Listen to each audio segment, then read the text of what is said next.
Welcome to the African News Review podcast, where we cut through the noise and get to the truth. I am your host, Adesoji Iginla, and each week we are here to challenge the biases, prejudices, and misinformation in the Western press about Africa. Using historical context and contemporary insights, we set the record straight and reclaim the narrative. Tune in every Sunday at 12 p.m. Eastern as we uncover the real stories and reshape the conversations about Africa. This is the African News Review podcast, reclaiming Africa's narrative, one story at a time. Yes, greetings, and welcome to another episode of African News Review. I am your host, Adesoji Iginla, and we, as usual, two of the foremost brilliant minds when it comes to African affairs. I'll start with my good sister Ayayi Fubara Eneli Esquire. How are you, sis? Doing wonderful, sir. How are you? I'll take that promotion. I don't think I've earned it yet, but listen, with Trump's administration, you don't need any credentials. You just get titles. Yep. Well, this is a DEI free zone, so everybody here is what their weight in gold. And speaking of gold, he needs no introduction. He is a brilliant journalist. Yeah, so he's also the author of this remarkable book, which I should tell you, subsequent copies are coming out soon. Yes. With that said, this is usually custom. News where you at, starting with us, sister. I think probably Comrade and I would have the same news. Yes, can you hear me? Yeah, we can hear you. You froze for a second, but you're good now. Yes. Okay. I'm in a hotel in Nashville, so hopefully the system works with me here. But the news all over the United States was definitely the No King protests that took place all across the country. And if anyone has not had a chance to look at some of the footage, some of the pictures that are coming out, even the mainstream media could not ignore the outpouring of people. Just, I guess they've had enough. So conservatively speaking, they're saying about 7 million people across the country came out. Wow. In a country where you have as much apathy as we do, and then you just have other things that are always going on. People have to work, or you have children, or you're concerned about how the Trump administration will react and whether people are going to be unfairly locked up and so on and so forth. To have that kind of numbers coming out to say enough of the fascism, this is not the country we want. I think it sends a very loud and clear message to the current grand old party that their gig may be up if this is sustained. And of course, they immediately try to find a way to, I'm not sure where the echo is coming from, but they immediately try to find a way to characterize the protests, first of all, using Antifa. And for anyone who's hearing that Antifa and getting concerned, Antifa just means you're anti-fascism. You're an anti-fascist. It is not a bad thing. We should actually all be embracing being Antifa, so to speak. But then claiming it's a Hate America rally.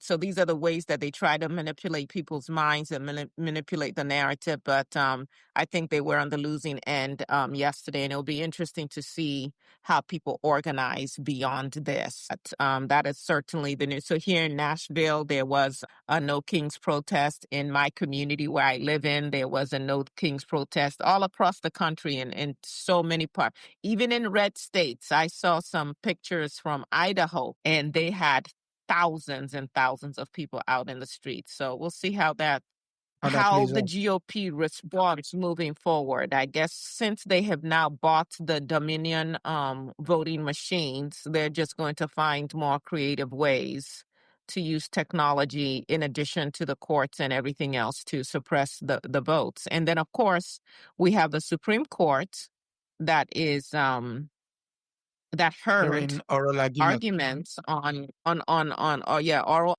and whether they're going to completely gut it. And we know which way Brett Kavanaugh leans. I would say probably Alito and the man in blackface, Clarence Thomas. So it'll be interesting to see how that, how the Supreme Court rules on that. But Ketanji Brown is definitely, she came out swinging in terms of just really addressing the gravity of this case and its implications for this country being able to more effectively create an apartheid system where regardless of what happens demographically, racially, ethnically in this country, you can have a small number of white people who are the ruling class and who determine what happens to everybody else. Okay. We look out and see how that will transpire. Brother. Okay, very good. So Sister covered all the essential points. Antifa, of course, they play on that word because it sounds Arabic, right? Yeah. So that underlying racism is just remarkable. The numbers were very important because the numbers shows the administration that they're definitely on the wrong course and the people have had enough. You see? So it was very good that the numbers are like that. The numbers also sends a warning to ICE, right? Even the individual operatives who are sent out there, now they know the kind of hostility they actually face. So that may also eventually start tempering their behavior. And then, of course, the language that people use. People were cursing out President Trump, swearing at him, the most foul, I've never heard such foul language, right? So obviously he understands that because he can relate to what people on the streets are saying. And so that was very important as well. I think those are the only points that I can actually add. I think Sister covered all the essential parts. Okay. Here it's a case of football. What do I mean by that? The football team from Israel, Maccabi Tel Aviv, right, where Maccabi Haifa were hoping to come to England in November to play a local team in the center part of London, Aston Villa, and the local police force and the crowd security group decided against it based on what has transpired previously a couple of months ago in Amsterdam, where this same set of fans went around beating up people of Arab descent, pulling down, just basically destroying street furniture, pulling down Palestinian flags when they see them. And for some reason, the Prime Minister has stepped in to sort of question the judgment of the local police force. Now, the question is, the local police force is looking at the matter through the lens of security and safety. But for some reason, anti-Semitism has come into it, wherein this set of fans have a history of anti-Arab behavior, racist, xenophobic, and you name it. So the justification for even wanting a review of what the local police force has said is what is making the rounds in newspaper here. Right. Of course, I mean, the Prime Minister fears that if it succeeds, it will spark other chain reaction in other countries. In terms of boycott. Eventually could end up being like how South Africa was banned at some point from the Olympics.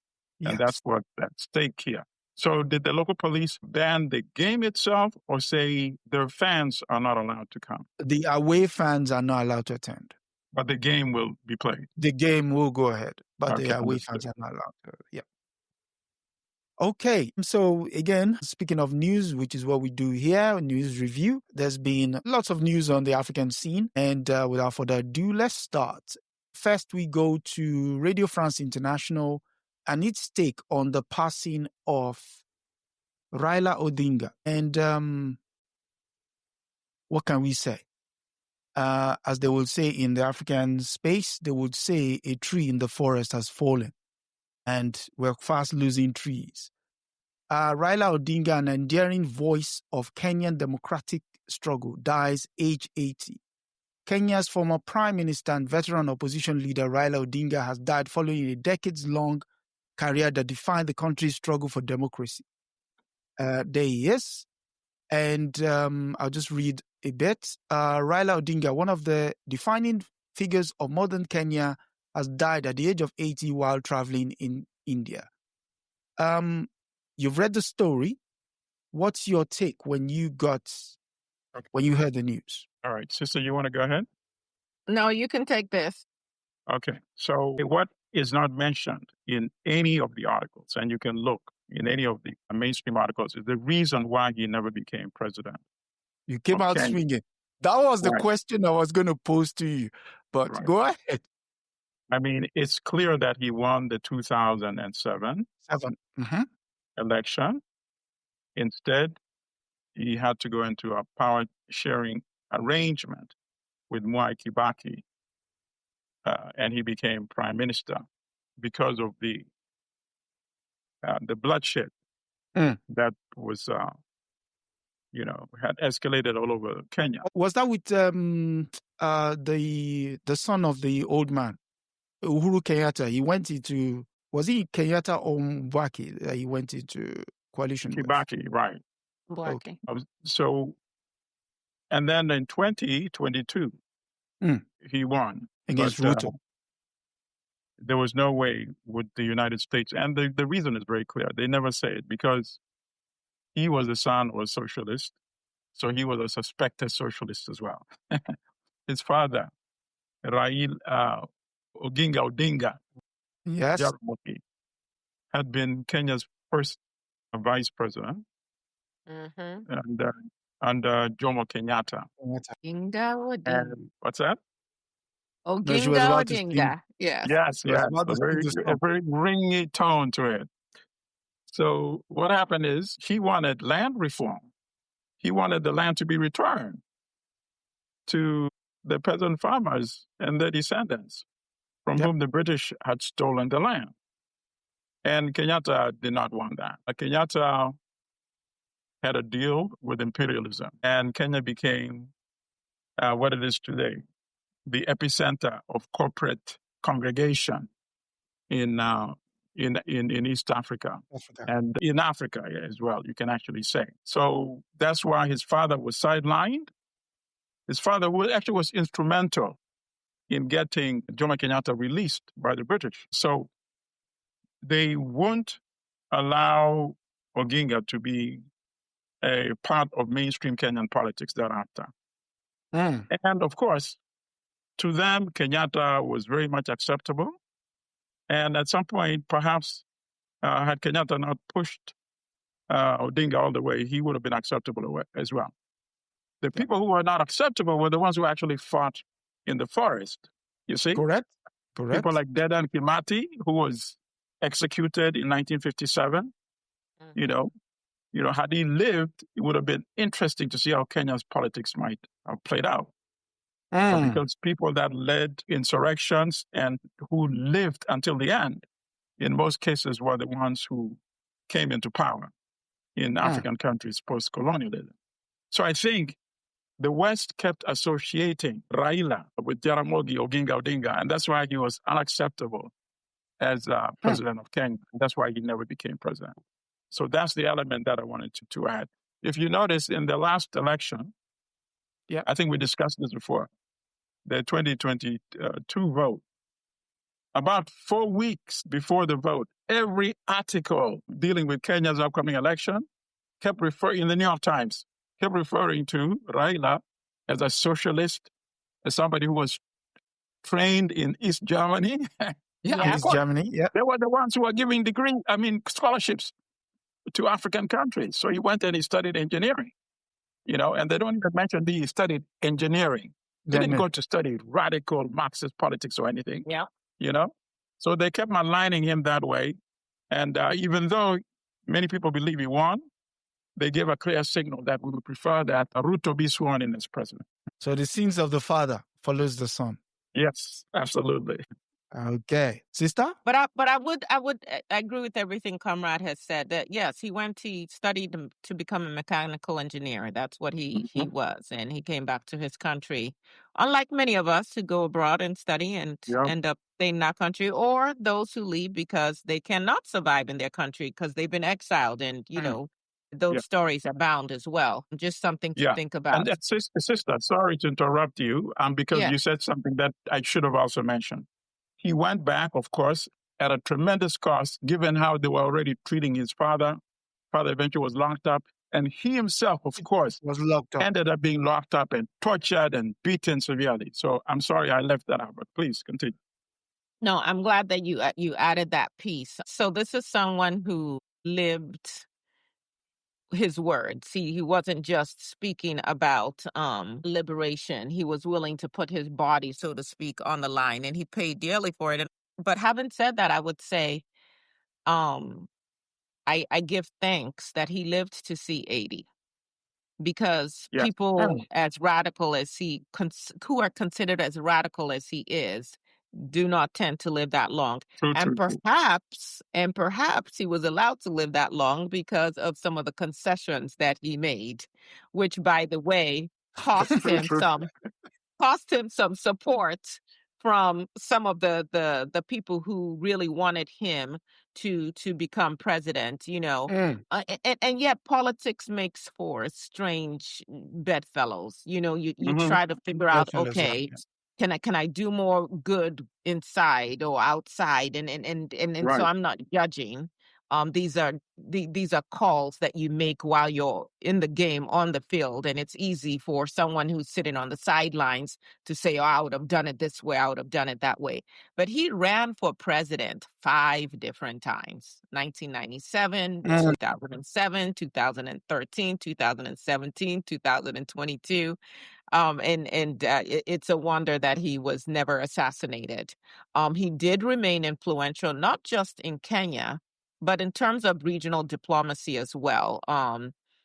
He helped to, at least attempted to mediate the South Sudan crisis as recently as 2025. He also, of course, unfortunately, he didn't succeed in this instance either, but he was also trying to get a position with the AU Commission and was rejected for that, and from that, and possibly because this was in February of this year. The rank and file African leaders are still not ready for someone who is not just kowtowing and just bowing down to the imperialists. He works really hard to try and build bridges. So, of course, you talked about the handshake agenda, I guess, between him and Uhuru Kenyatta. So all in all, a great man has passed. I listened to his wife's comments and her calling for us to mourn him, but, in a solemn way. Doesn't have to be violent. I looked at even the names that he gave his children. So his first son, who's deceased, he named Fidel after Fidel Castro. So I guess he gave some more evidence as to why they would call him a socialist. He named one of his daughters after Winnie Mandela. He wasn't exactly helping. Yeah, he wasn't exactly helping. I didn't know his son, John F. Kennedy. He had a better chance. Yes. Oh, We are grateful for the example that he has left for us all. Yes. And may he rest in power and return. Yes. And for those who are interested, he has a biography. He has a biography that you can, access and read more about him, because it's important that we really understand our leaders, understand what worked, what didn't work, understand the tactics that have been used against them. His autobiography, The Flame of Freedom, is one that I would recommend that we all take a look at, particularly as we celebrate his life. All right, so just quick addition. Also, in that same vein, people should also read his father's book, Not Yet Uhuru, which means not yet independence. Yes, read that book. The same critique that he had, that the sister mentioned, in terms of how he became accommodating and worked with the powers that be, is the same, of course, criticism that Mandela also had in terms of not going the way with the struggle to regain the land. And then finally, in terms of why he never became executive chair of the African Union, France actually sent its foreign minister to several African countries to campaign against them supporting Raila's candidacy, which is a shame because what he wanted to do was to integrate Africa's infrastructure system, not so much even the politics, just focusing on the infrastructure. And even that is afraid of. Yeah, that's what I'm going to add. Okay. Speaking of France's influence, that bleeds into our next story, which is from Cameroon. Cameroon had an election over the week, and the news story is coming from the Financial Times, the money paper. Cameroon opposition leader claims victory in bid to unseat world's oldest president. Issa Tishime Bakari cites unofficial exit polls to declare landslide win over 92-year-old Paul Biya ahead of official results, he says. And he goes a step further. Mr. Bakari has declared himself the winner of Cameroon's presidential election in what looks like a high-stakes attempt to seize the initiative in his effort to unseat Paul Biya after 43 years in power. Yes, so what do we make of this?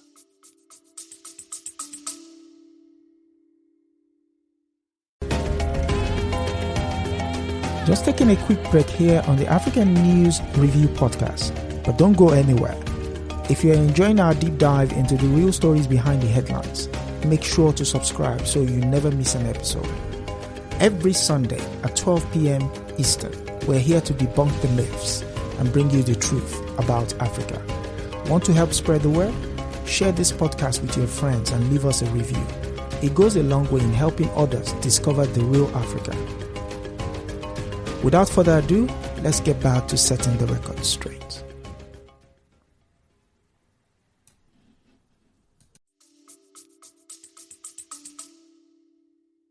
All right. So obviously there's something very critically important here. He claimed victory, and according to Cameroon law, it's illegal for anybody to claim victory prior to the election commission. And he's not yet been arrested. So that, I think, is strong enough indication to tell me that there's going to be transition in Cameroon. There's either going to be transition or they might escalate the civil war, which they already have. Right now, they have basically north, south. Now it's going to be north and in between and the center. So that alternative is just, of course, we don't want that. It's unimaginable, but it's not impossible. So I think, Mr. 94-year-old, stay in Switzerland where you live anyway and let the country transition. And it's so ironic. He's been there so long. He's 94. So, and this Bakari used to be one of his ministers, actually. And they just, he just parted ways just months ago. But he's seen as something as fresh, a breath of fresh air, even though he himself is 79, but he's seen as a youth. He's a youth compared to... I'm glad you pointed that out, because I was definitely going to bring up that point. Like, my goodness. Go ahead. The floor is all yours. What do you, sister? Okay, so I'm gonna refer to the last story and then bring up this story as well. So Odinga dies in India. Biya spends more of his time in Switzerland. Yep.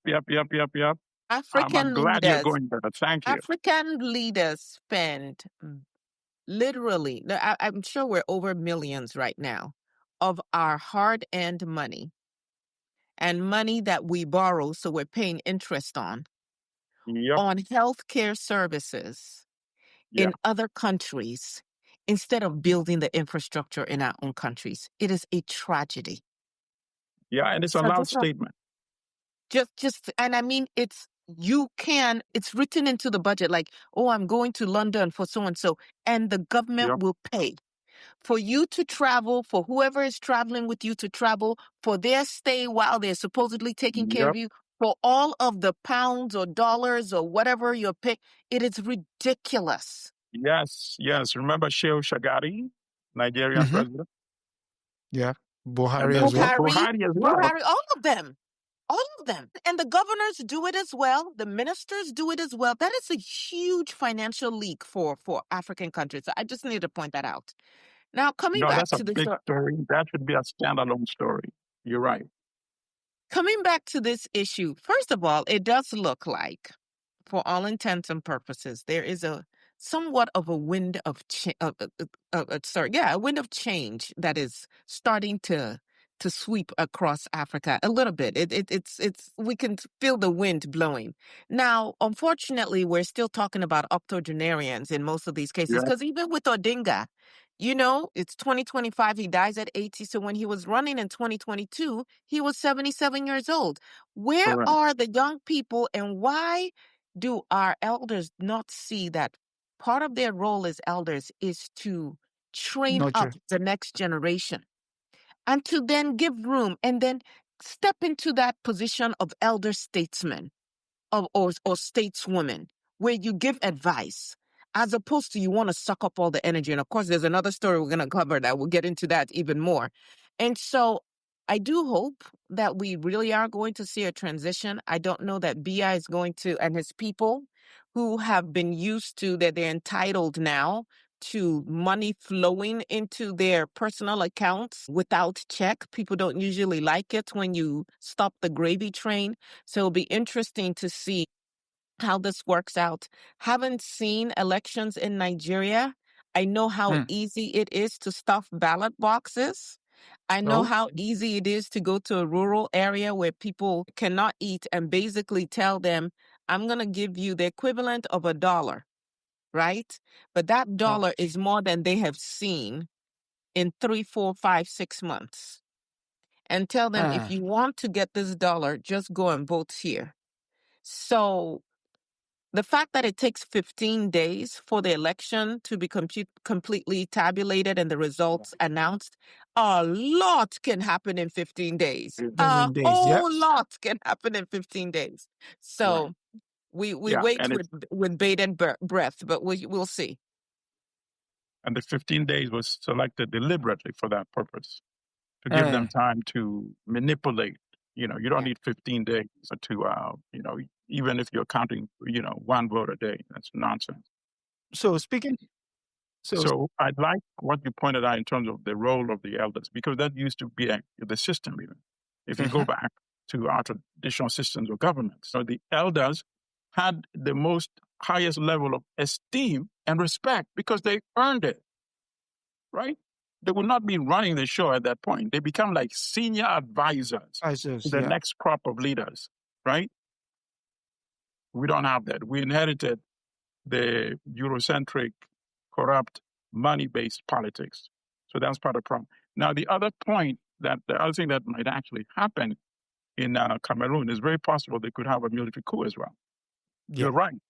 The people that are eating off the gravy train don't like giving up power. It's possible that some of the generals, could come in, but then it's also possible that the junior officers could come in, either preempting the generals or coming and pushing the generals out if the generals take control first. Okay. Like Tinubu said, it's my turn. Yeah, for sure. Absolutely. Yeah, he did say that. Yeah.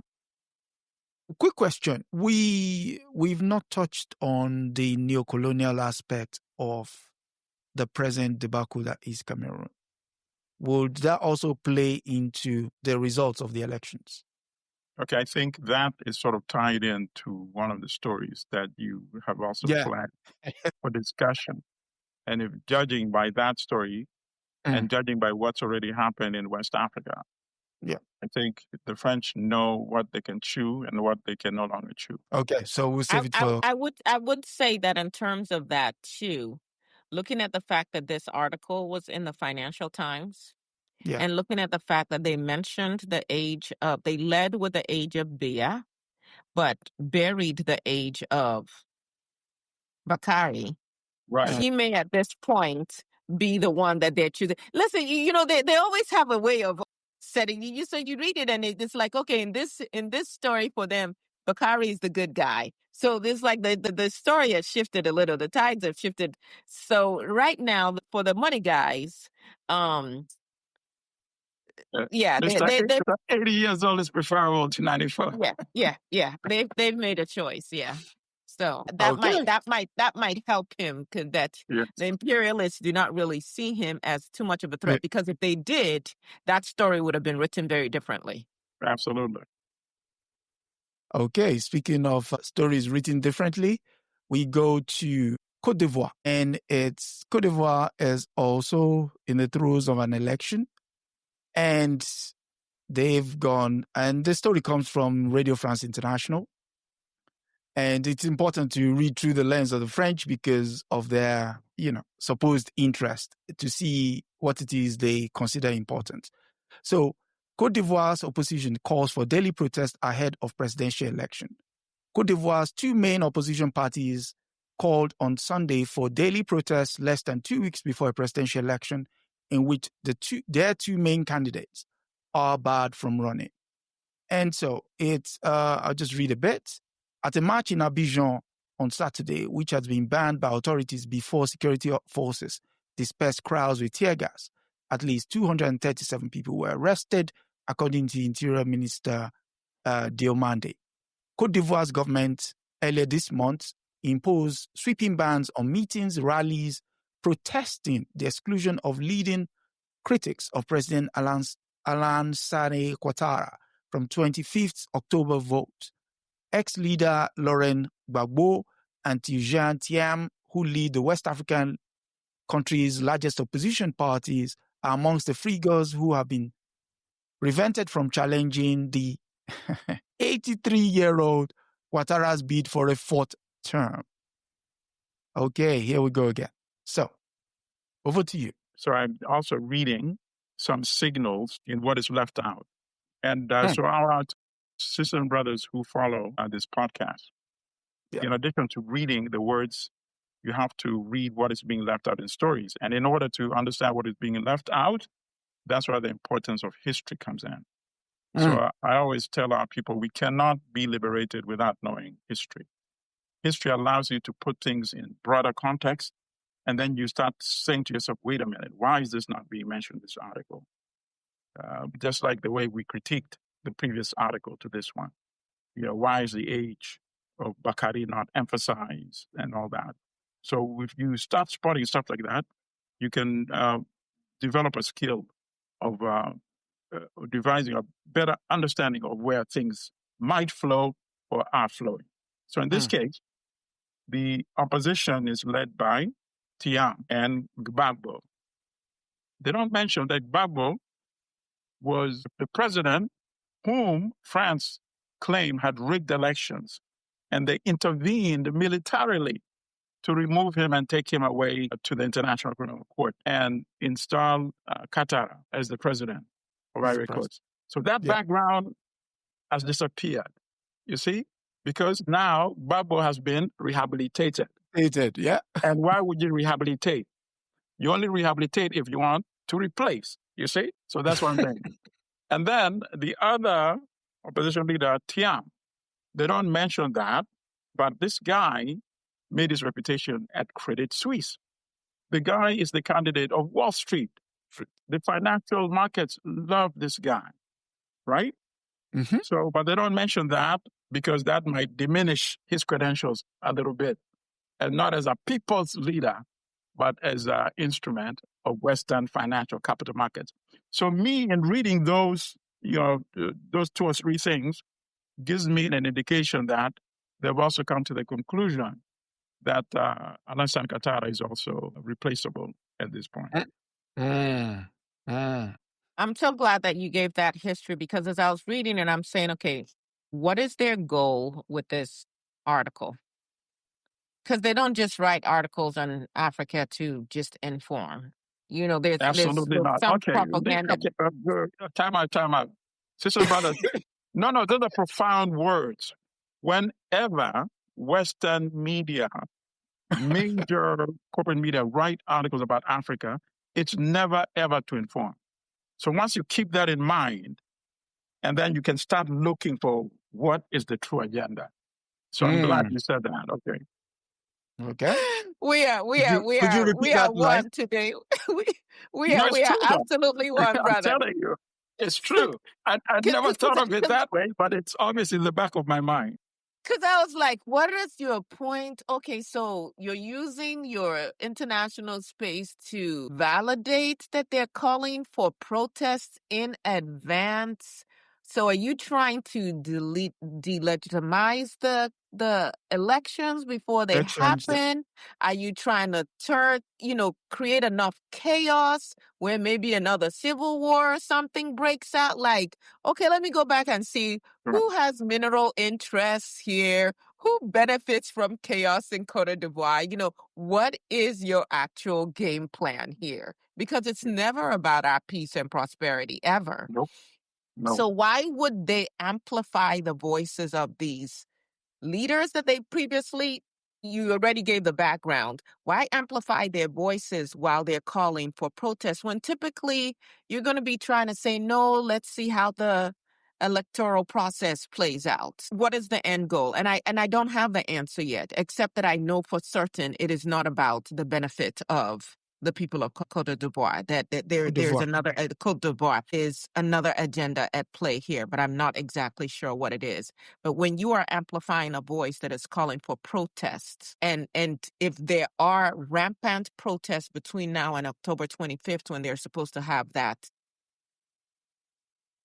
election, given what you see happening in other countries in this area, given what you see that just happened in Madagascar, what are you really aiming for? I don't know what the end game is here. And maybe it is that you throw it into so much chaos that the person in power that you put in power stays on. I don't know.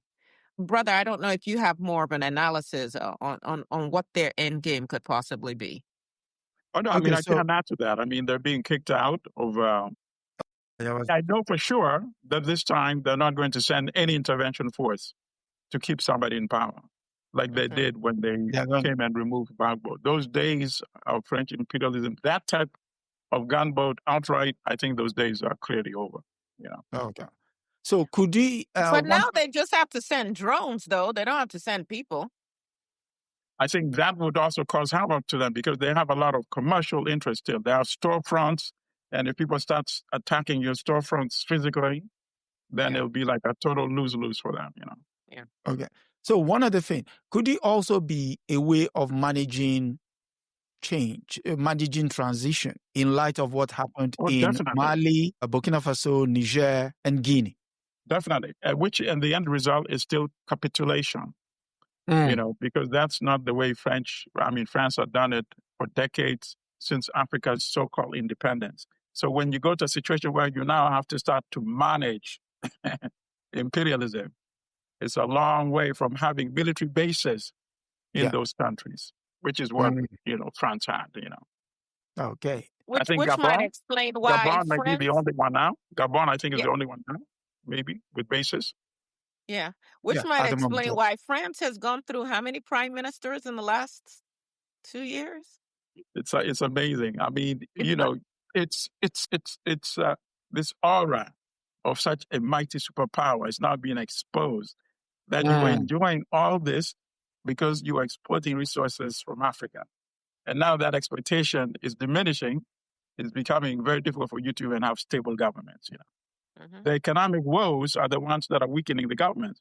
The economic woes are becoming much more pronounced as the exploitation of Africa also diminishes.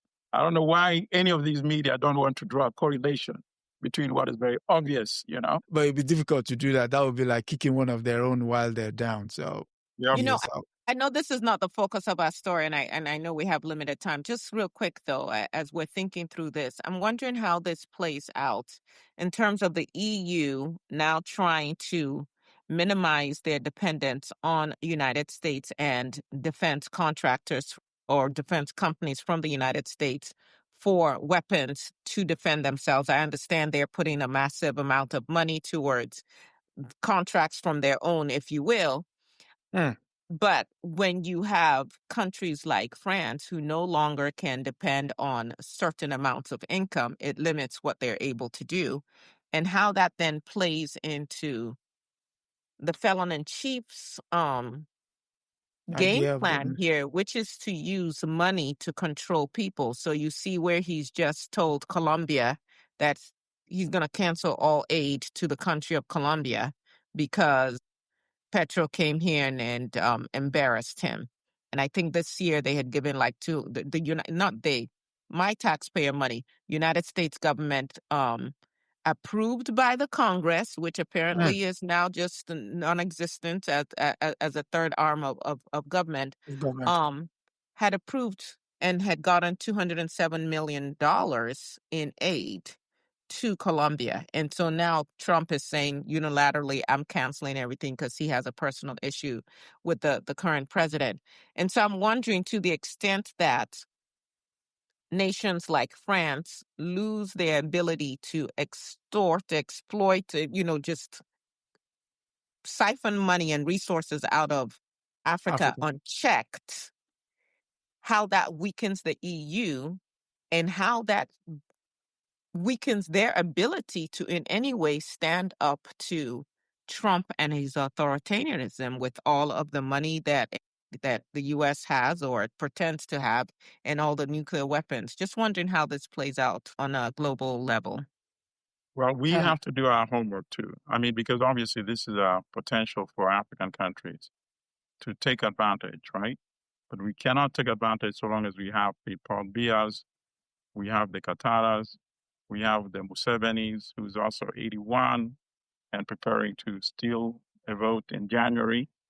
I think it's going to be difficult for him, just judging by the size of the young people coming out to Bobby Wine's campaigns.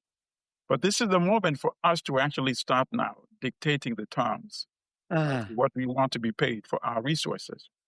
These countries are going to go back to the pre-15th century level, when our economies were on par with them, or in fact, maybe we were ahead of them because we've always had resources, right? They're going to go back to that level, without a doubt.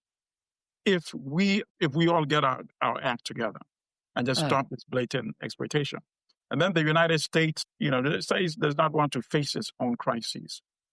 The U.S., because of the concentration of wealth among such an elite, small minority, and no investment in education, no investment in healthcare, no investment in infrastructure, the United States, without a doubt, will not be able to withstand the competition from China, you see?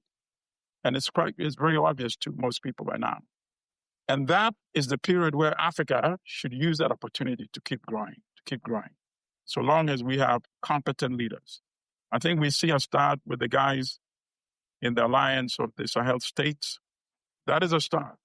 And I think that's why we're seeing this being replicated in other African countries now.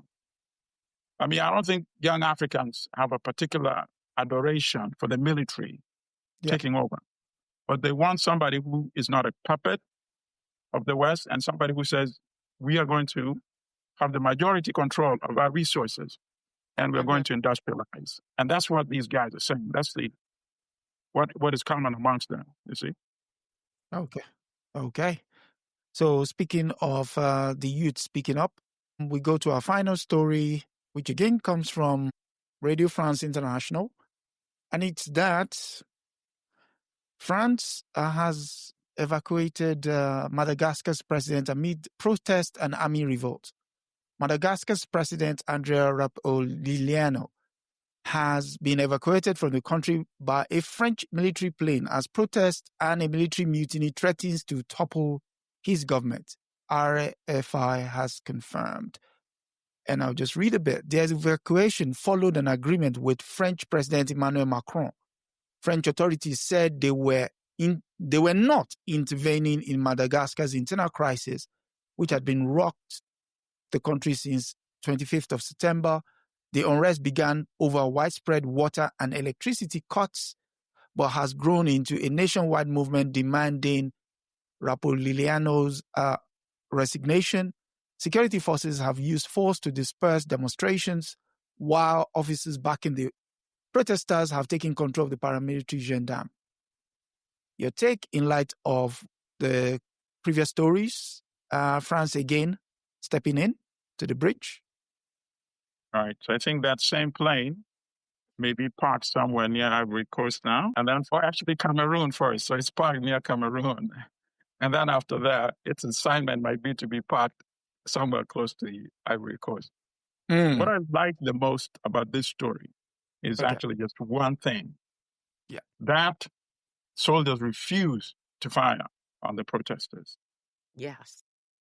And I hope this sends a signal to soldiers in every African country. That's not what you went to the military academy for. But unfortunately in the past, soldiers, of course, much harm to African civilians, unarmed African civilians. You can't be doing what the apartheid racist military used to do against people in Soweto, people in Sharpeville, right? If it was horrific for Europeans to be doing it against Africans, it should not be less horrific when African soldiers do it to some other Africans. So I was really elated when I saw the soldiers driving with their armed vehicles and inviting civilians to come ride with them. And that obviously is when the president said he was going to make a speech. And he never made that speech because by that time he was on a plane, of course. Okay. Sister? He ran to his master. Okay. He didn't call any absolutely. African leader. That's when the truth is revealed, Exactly. Like when you're a kid and you get your father upset or whatever, and you're about to get a spanking, what do? You run and go and hide behind your mother's skirts. For us, when my grandparents were around, we would go and hide behind our grandparents because we knew that our parents would never challenge their elder. And we were safe until my grandparents would have to go, at some point, go back to their own home. And so that the fact that as soon as the fire got hot, he immediately called these people. And of course they responded. He's been doing their bidding all this time because otherwise also why would they respond and get him out that quickly? And so the fact that we have not really had sovereign nations continues to be exposed on a daily basis at this time. I want to just give a shout out to our young people. We keep talking about how, Africa has the youngest population and, the high rate of unemployment and so on and so forth. We have such enterprising young people in Africa who are just looking for an opportunity. And I am glad that these young people are not waiting. I want to add something to that. They're not waiting on the elites anymore. They're not waiting on they're tired of our big English and all of this or French or whatever we're speaking. They're just like, you know what? We're going to make this happen. And they put their bodies on the line. They went out into the streets. And thank God, like he pointed out, that the military chose not to use violence against them, although clearly they were ready for that. Yeah. And they've in turn sided with them. Now, what happens in the interim? That's always the issue. I know that the military is saying elections in 2 years, but again, power has a way of corrupting people. You get in there and you realize, oh, wait a second, this is what is in the treasury. I got a house to build. I got some more wives to marry, some Maybachs to purchase. So, hopefully our young people can continue to keep them honest. But kudos to the young people of Madagascar. And for those of you who are absolutely surprised, yes, Madagascar is not just a movie. It is a country in Africa. Imagine that. It has a lot more than the dancing hippo and the other animals. It is a full-blown country blessed with a lot of resources that has been under. No, seriously, even the stupid president, ex-president now, was trying to sell animals and things, trying to capitalize on this notion of Madagascar as this Disney concept or whatever. And so, Madagascar is it's not Wakanda. It actually is a real country in Africa. I know that it comes as a surprise to some people. Just had to put that out there. No, very good. You like what you said in terms of the young people in Africa being entrepreneurial.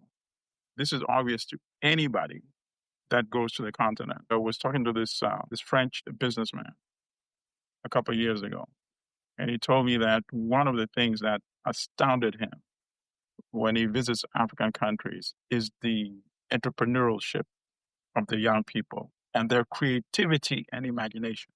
So all they lack is seed capital. And he's saying, even if these banks, instead of giving millions of dollars in loans to corrupt ministers who never repay the loans anyway, just seed these individuals with a few thousands of dollars, they would just, grow up their enterprises. he seated somebody he met, and I forgot how he was assembling the gadgets together to charge people's phones, right? He created something which incorporated some solar energy and all that, and people would come and charge their phones and wait for it to be charged, and they would pay him. And he pitched the idea to this stranger, this French man who he just met. And the French guy seated him so he could replicate those portals. And he made 10 of them. And, for my young street guy, this guy had now become like a quote unquote businessman, And that's just one example of multiple types of entrepreneurial projects that could be seeded for these young people. I just want to point out the neo-colonial angle of this story. And the fact that the guy hopped on a plane to France highlights one major problem. He's a dual citizenship. He's got dual citizenship. He's both French and Malagasy, which in itself is a problem. If you believe in your country, why are you holding the passport of another country? Where does your allegiance lie? That's one. Two is the fact that when you pointed out history earlier, people should not forget that Madagascar was where one young captain learned how people organized themselves when he saw how they organized and pushed out the French in 1973. And that captain was Captain Thomas Sankara. He saw the people organizing, and that was the basis of his questions to his own countrymen. That, look, there are young people over there organizing, and he saw the role of the military, which is what you alluded to. The military then did not fire on the demonstrators. So the military now remember that they were on the side of the people. So this movement of memory continues among the African population. It is only when we get news articles like this that leaves out those important clues as to what happened previously. Instead, what they're doing is narrating what they want us, as the good sister said, not to inform us, but to tell us what it is our true reality is, whereas we know better. So I just wanted to add that. So that said, do you have any final thoughts since we've come to the end of this week's episode? And sister in Tennessee? Just grateful for you, grateful for the insights from Comrade Milton Allimadi. Asante, and likewise. You blow my mind every time. I have to go read more. I realize how ignorant I am. Thank you for this opportunity. Brother Adesoji, thank you for your work. No, thank you for contributing. It's important work that we do because, yes, the history books exist, but the history continues. The history plays out every day. The problem with the Western media is when they're talking about Africa, they leave out the history. And there is a big reason but it's why not a problem. They fulfill their function. It's up to us to, decipher and hit that. Yes. One quick thing that I want to say. So in Madagascar, the army decided not to obey the orders of this corrupt president that they had. In the United States of America, where Trump and Hegseth are summarily firing so many of the top military leaders, Air Force, Naval, Coast Guard, Army, all of that, they're either firing them or making things like either pledge allegiance to me or that the people are resigning. The question is, will the army, will the military in the United States be able to, because the Supreme Court is bought and paid for. Unless we are able to have a free and fair election where we change what's happening with the Congress, they clearly have capitulated. They've given up their power. Yeah. So the one branch that is not actually recognized as a branch of government that might be able to stay the evil of this madman is the military.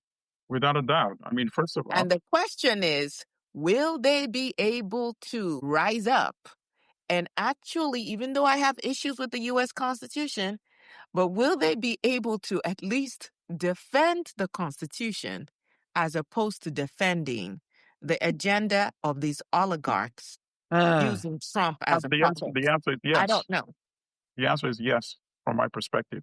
You can only push trained generals that have earned their Stripes. and their badges, even of course, clearly in operations that I totally oppose because all there was of imperialism. Yeah. But nonetheless, they have paid within their own system what they call the dues. So to congregate all of them like that and have a guy who keeps a bottle of whiskey in his pocket, humiliate them like that, the so-called defense. Who came from the National Guard? No offense, I got lots of friends in the National Guard. But now that is your defense secretary and is now making, wow. Absolutely. So these generals are not robots, obviously. So they think about that. And there's a limit. I don't know what that limit is for this country yet. But I think there's a limit that he will not be allowed to cross. First of all, there are stories that January 6th alone, there were senior officers that refused his orders on that episode alone. So obviously that was a potential limit for that, you see? Which is why he now had to gut that senior leadership because they weren't going along with it. There are too many generals. There are too many generals. There are too many generals. And that's a good thing about this country. The armed force is too big for one individual to control. So if he reaches that limit again, I would be not shocked if a few of them get on WhatsApp and say to themselves, obviously we know what we're going to do or not do, right? It's more likely disobey. Well, they know because Hegseth apparently telegraphs everything on Signal. He's not even using the usual channels. Yeah. Apparently anybody can figure out what's going on. Yeah. So you raise a good question, and my answer is yes, there's a limit that even he would not be able to cross. That's my assessment. Okay. Thank you very much on that see you next week. Note. I will see you all next week, and until then, good night and God bless. Asante sana. Be well. That's a wrap for this week on the African News Review podcast. We hope you are leaving with a clearer, more truthful picture of Africa.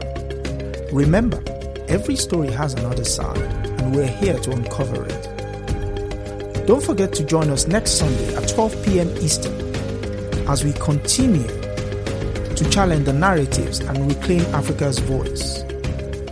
If you've enjoyed the show, be sure to subscribe, share, and leave us a review.